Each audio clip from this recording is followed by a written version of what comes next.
LivNSense presents CarbonSense 4.0. We serve continuous process industries. The chemical and petrochemical industry generates 18% of the direct industrial carbon dioxide emissions. The global ethylene production has been increasing 4.5% every year for the last 10 years. Inefficiency of plants' performance and reliability, process OEE energy losses, and lower yield are vital factors that impact 4 to 7% of overall EBITDA. CarbonSense 4.0 is a comprehensive edge-to-cloud AI platform with outcome-based models leveraging key technology partnerships with SaaS and Microsoft Azure. The outcome is delivered through live furnace digital twins impacting the key KPIs. Coke formation is a major problem. It impacts production efficiency, reduces furnace run length, and causes many more problems while damaging the coils on the furnace too.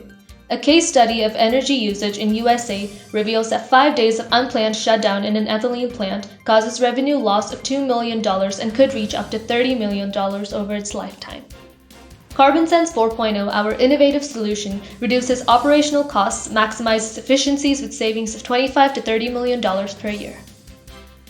LivNSense IoT AI solutions help process industries to drive World Economic Forum's objective of the Net Zero Challenge with focus towards a better world.